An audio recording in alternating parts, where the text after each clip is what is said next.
এই শীতের ঠান্ডায় আপনার একটা ভুলের কারণে হতে পারে আপনার অকালে মৃত্যু, হতে পারে আপনার জীবন বিপন্ন। আপনার হার্ট বা ব্রেনের ঝুঁকি অনেক গুণ বাড়িয়ে দিতে পারে। আমি এইগুলো কেন বলছি একটু বুঝুন।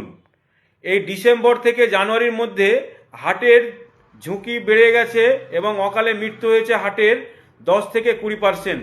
এবং ব্রেনের স্ট্রোক ব্রেন স্ট্রোক হয়েছে 10 থেকে 30% গুণ, কিন্তু অনেকটা বেড়ে গেছে। এইগুলো কেন হচ্ছে তার পেছনে একটাই কারণ, আপনার বাথরুম এবং স্নানের সময়ে মানুষ বেশি স্ট্রোক বা হার্ট স্ট্রোক করে।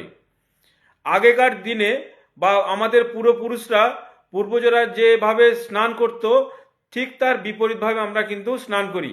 তখনকার সময় মানুষ ঘাটে, পুকুর ঘাটে, নদীর ঘাটে গিয়ে কিন্তু সেখানে চান করার আগে নিচের দিক থেকে পা থেকে নিচের দিক থেকে ভিজাতে ভিজাতে কিন্তু মাথা শেষ পর্যন্ত ডুবাতো।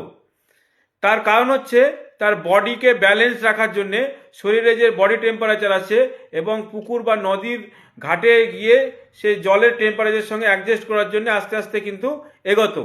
এখন বাথরুমে গিয়ে গরম জল বা ঠান্ডা জল হঠাৎ করে গিয়ে আমরা মাথায় ঢালি।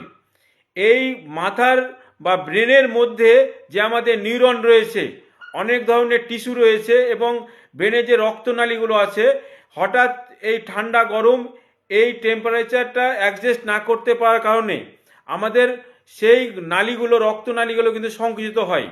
তখন সেখানে ব্লাড ক্লট হয়ে কিন্তু ব্রেন স্ট্রোক এবং হার্টের স্ট্রোকের অনেকটা ঝুঁকি বেড়ে যায়।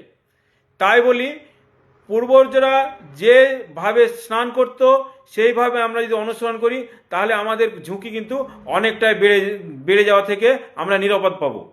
আমরা এইগুলো যদি মেনে চলে থাকি, তাহলে কিন্তু আমাদের হার্ট বা ব্রেনের স্ট্রোকের ঝুঁকি থেকে আমরা কিন্তু মুক্তি পাবো।